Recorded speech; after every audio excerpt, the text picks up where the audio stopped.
మిత్రులారా నమస్కారం. నేను మీ డాక్టర్ చిరుమామిళ్ళ మురళీ మనోహర్. ఈ వీడియోలో చాలా ముఖ్యమైన విషయాన్ని మనం తెలుసుకోబోతున్నాం. గసగసాల ఔషధ ప్రయోజనాలు.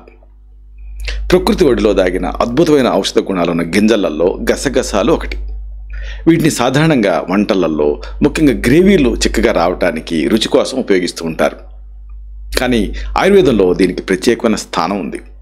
ఇది ముఖ్యంగా జీర్ణ సంబంధిత సమస్యలకు, నిద్రలేమి సమస్యకు, ఒత్తిడి లాంటి వాటికి ఇలాంటి పరిష్కారాన్ని చూపించేటువంటి శక్తివంతమైన ఔషధం కింద పనిచేస్తుంది. గసగసాలని ఆయుర్వేదంలో దశాబ్దాల నుంచి, శతాబ్దాల నుంచి వాడుతూనే ఉన్నాం. వీటిని ఆయుర్వేద గ్రంథాలలో అనేక రకాల పేర్లతోటి పిలుస్తారు. దీనికి శరీరంలో వాతాన్ని, అలాగే పిత్తదోషాన్ని తగ్గించే గుణం ఉంది. ట్రెడిషనల్ మెడికల్ సిస్టమ్స్లో, సాంప్రదాయ వైద్యంలో ఇది జీర్ణక్రియని మెరుగుపరచడానికి, శరీరానికి చలవరాన్ని అందించడానికి, నొప్పిని తగ్గించడానికి, మనసుని ప్రశాంతంగా ఉంచడానికి వాడతాం.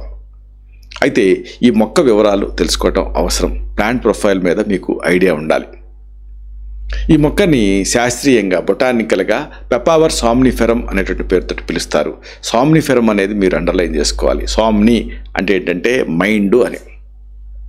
దీన్ని సాధారణంగా గసగసాల అన్న పేరుతో తెలుగులోను నల్లమందు మొక్క అని కూడా కొన్ని చోట్ల పిలుస్తారు. గసగసాల మొక్కని మీరు అబ్జర్వ్ చేస్తే ఇది పొట్టిగా ఉంటుంది, సన్నటి కాండంతో పెరుగుతుంది. దీని ఆకులు మీరు అబ్జర్వ్ చేస్తే అండాకారంలో అంచులలో కోతలు ఉండి నీలం ఆకుపచ్చ రంగులో కనిపిస్తాయి. గసగసాల పువ్వులు పెద్దగా తెల్లటి రంగులో కానీ, గులాబీ రంగులో కానీ కనిపిస్తాయి.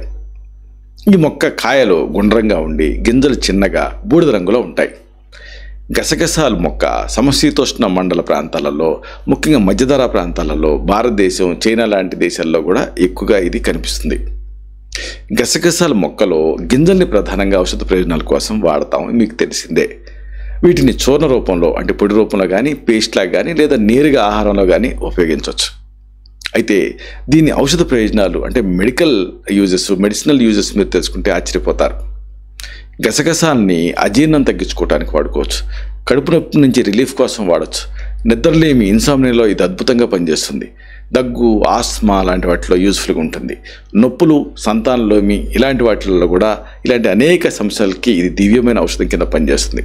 అయితే ఈ సమస్యలలో గసగసాలని స్పెసిఫిక్గా ఎలా వాడాలి అనేది తెలుసుకుందాం వన్ బై వన్.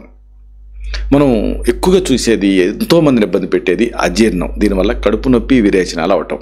ఈ ఇండైజెషన్ని, డయేరియాని కరెక్ట్ చేసుకోవడానికి గసగసాలు ఉపయోగపడతాయి.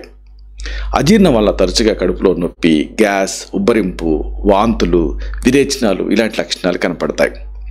కారణాల విషయానికి వస్తే ఎక్కువగా తినటం, మసాలాలు, అలాగే కొవ్వు పదార్థాలను ఎక్కువగా తినటం, ఇవి కొవ్వు ఎక్కువ ఉండేటువంటి ఆహారాలు తీసుకోవటం, మానసిక ఒత్తిడి, జీర్ణక్రియ తగ్గిపోవటం లాంటివి ఈ ఇండైజెషన్కి కారణాల కింద ఉంటూ ఉంటాయి. ఇలాంటప్పుడు గసగసాలు, శొంఠి సమానంగా తీసుకొని వేయించి పొడి చేసి తగినంత ఉప్పు కలుపుకోవాలి. ఈ మిశ్రమాన్ని ప్రతిరోజు అన్నం మొదటి ముద్దలో నెయ్యి కలిపి తింటూ ఉండాలి. ఎందుకంటే గసగసాలు, శొంఠి రెండిటికీ కూడా జీర్ణక్రియని మెరుగుపరిచే గుణాలున్నాయి. ఇవి జీర్ణరసాల ఉత్పత్తిని పెంచుతూ ఆహారం సులభంగా జీర్ణమయ్యేలాగా చేస్తాయి. దీనికి శరీరంలో వాపును తగ్గించే గుణం అంటే యాంటీ ఇన్ఫ్లమేటరీ గుణాలు కూడా ఉన్నాయి. ఇక ఎంతోమందిని ఇబ్బంది పెట్టేది నిద్రలేమి, ఇన్సామ్నియా. నిద్రలేమిలో నిద్ర పట్టడం అనేది కష్టంగా ఉంటుంది, లేదా నిద్ర మధ్యలో లేచిపోతూ ఉంటారు. దీనివల్ల అలసట, చిరాకు, ఫోకస్ అంటే ఏకాగ్రత లోపం లాంటి సమస్యలు వస్తాయి. సాధారణంగా కారణాల విషయానికి వస్తే మానసిక ఒత్తిడి, ఆందోళన, డిప్రెషన్, కెఫీన్ ఉండేటువంటి డ్రింక్స్ తీసుకోవటం ఇవన్నీ కూడా నిద్రలేమికి కారణాల కింద ఉంటూ ఉంటాయి. రాత్రి నిద్రపోబోయే ముందు గసగసాల పేస్ట్ని పాలతో కలిపి తీసుకుంటే ఇన్సామ్నియా సమస్య నుంచి మీరు బయటపడతారు. చక్కటి నిద్ర వస్తుంది. అలాగే 3 నుంచి 5 గ్రాముల గసగసాల పొడిని తేనెతో కూడా కలిపి తీసుకోవచ్చు. ఎందుకంటే గసగసాలలో సెడేషన్ అంటే మనసుని శాంతపరిచేటువంటి గుణాలు ఉన్నాయి. ఇది నర్వస్ సిస్టమ్ని శాంతింపజేస్తూ మంచి నిద్రకి సహాయపడుతుంది. ఇంకొక సమస్య మనం ఎక్కువగా చూసేది దగ్గు, అలాగే ఆస్మా. ఈ కాఫ్లో కానీ, బ్రాంకిల్ ఆస్మాలో కానీ గసగసాలు ఉపయోగపడతాయి. దగ్గు, ఆస్మాలో శ్వాస తీసుకోవటం కష్టంగా ఉంటుంది. తరచుగా దగ్గు వస్తూ ఉంటుంది. పిల్లి కోతలు లాంటివి అనుబంధ లక్షణాల కింద ఉంటాయి. సాధారణంగా కారణాల విషయానికి వస్తే కాలుష్యం, ఎలర్జీలు, శ్వాసకోశ ఇన్ఫెక్షన్స్, వాతావరణంలో మార్పులు ఇలాంటివన్నీ దగ్గు, ఆస్మాకి ప్రధాన కారణాల కింద ఉంటాయి. ఇలాంటప్పుడు గసగసాల పేస్ట్ని తేనెతో కలిపి రోజుకి 2 సార్లు తీసుకుంటే దగ్గు నుంచి ఉపశమనం లభిస్తుంది.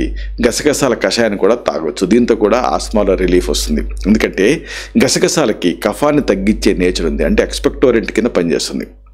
ఇది శ్వాసనాళాలలో పేరుకుపోయిన కఫాన్ని పలచనపరిచి ఈజీగా బయటకు వచ్చేలాగా చేస్తుంది. ఇంకొకటి ఎక్కువ మందిని ఇబ్బంది పెట్టేది నొప్పులు, పెయిన్స్. శరీరంలో ఎక్కడైనా నొప్పి ఉంటే అది మన దైనందిన కార్యకలాపాలకి ఆటంకం కలిగిస్తుంది. కారణాల విషయానికి వస్తే గాయాలు, వాపులు, ఆర్థరైటిస్, కండరాల నొప్పులు లాంటివన్నీ కూడా ఇలాంటి పెయిన్స్కి కారణాల కింద ఉంటూ ఉంటాయి. ఇలాంటప్పుడు గసగసాలని పేస్ట్గా చేసి నొప్పున్న ప్రాంతంలో పట్టులాగా వేసుకోవాలి. అలాగే గసగసాల పాలని లోపలికి తీసుకుంటే కూడా నొప్పి నుంచి రిలీఫ్ వస్తుంది. ఎందుకంటే గసగసాలకి నొప్పిని తగ్గించే నేచరు, అంటే ఎనాల్జెసిక్ యాక్షన్ ఉంది. ఇది శరీరంలో నొప్పిని కలిగించేటటువంటి పదార్థాన్ని నిరోధిస్తూ నొప్పి నుంచి రిలీఫ్ని ఇస్తుంది. ఇంకోటి ఈ మధ్య బాగా పెరిగిపోతున్న సమస్య సంతానలేమి, ఇన్ఫర్టిలిటీ. చాలామందిలో సంతానం కలగటం కష్టం అవుతుంది ఈ రోజుల్లో. దీనికి మగవాళ్ళలో శుక్రకణాల సంఖ్య తగ్గటం లేదా మహిళల్లో అండాల ఉత్పత్తిలో లోపాలు లాంటివి కారణాల కింద ఉంటూ ఉన్నాయి. కారణాల విషయానికి వస్తే హార్మోన్ల అసమతుల్యత, మానసిక ఒత్తిడి, పోషకాహార లోపం, కొన్ని రకాల వ్యాధులు సంతానలేమికి దారితీస్తూ ఉన్నాయి. ఇలాంటప్పుడు గసగసాలని పాలతో కలిపి పేస్ట్ లాగా చేసి రోజుకి ఒకసారి లోపలికి తాగుతూ ఉండాలి. దీంతో పురుషుల్లో వీర్య కణాల సంఖ్య పెరుగుతుంది. మహిళల్లో పీరియడ్స్ తర్వాత దీన్ని తీసుకుంటే ఒవేరియన్ డిస్ఫంక్షన్స్ లాంటివి తగ్గుతాయి. ఇలాగ తీసుకోవచ్చు.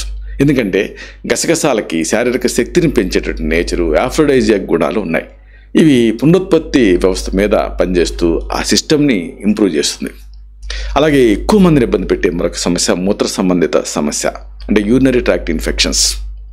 మూత్ర సంబంధిత సమస్యలలో మూత్ర విసర్జనలో మంట ఉంటుంది, నొప్పి ఉంటుంది, తరచుగా మూత్రానికి వెళ్లాల్సిన అవసరం ఉంటుంది, పొత్తి కడుపులో నొప్పి లాంటి లక్షణాలు ఇబ్బంది పెడుతూ ఉంటాయి. బ్యాక్టీరియా వల్ల కలిగేటువంటి ఇన్ఫెక్షన్స్ దీనికి ప్రధాన కారణాల కింద ఉంటూ ఉంటాయి. మూత్ర మార్గంలో అపరిశుభ్రత వల్ల ఈ సమస్య వచ్చే అవకాశం ఉంది.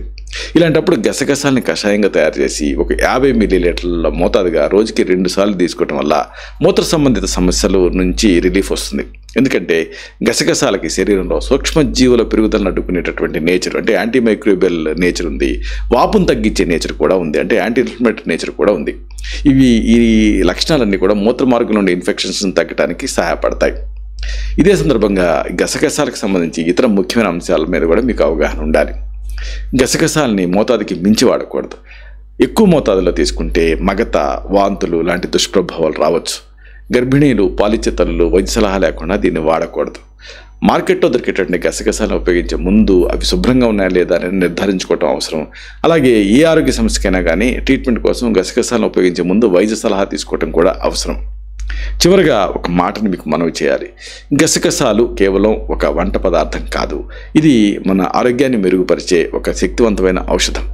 జీర్ణ సమస్యల నుంచి నిద్రలేని వరకు ఎన్నో సమస్యలకు ఇది ఒక సహజసిద్ధమైన పరిష్కారం.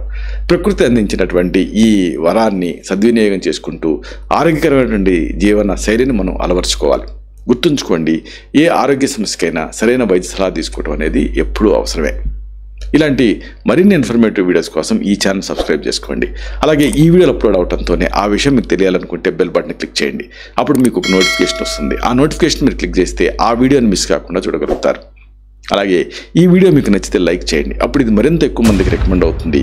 ఈ వీడియో తలకు పర్పస్ సర్వ్ అవుతుంది. అంటే అందరికీ ఆరోగ్యం మన అభిలాష, మన ఆకాంక్ష నెరవేరుతాయి. అలాగే మరొక విషయం, మీరు గసగసాలను చూసారా, వాడారా? వంటల్లో కాకుండా ఏదన్నా సమస్యను తగ్గించుకోవడానికి ఇది ఉపయోగపడిందా? మీ అనుభవాలు ఏమిటి? ఇలాంటి మీ ఎక్స్పీరియన్సెస్ని కామెంట్ సెక్షన్లో పోస్ట్ చేయండి. అప్పుడు ఇది మన తోటి సబ్స్క్రైబర్స్కి ఉపయోగపడుతుంది. ఒక హెల్దీ కమ్యూనిటీ బిల్డప్ అవుతుంది. శతం జీవ శరదో వర్ధమానః, శతం హేమంతాన్ శత వసంతాన్. 100 శరత్తులు, 100 హేమంతాలు, 100 వసంతాలు వర్ధిల్లుతూ జీవించండి. Stay healthy, stay happy, be positive, keep smiling. Love you all. శుభం.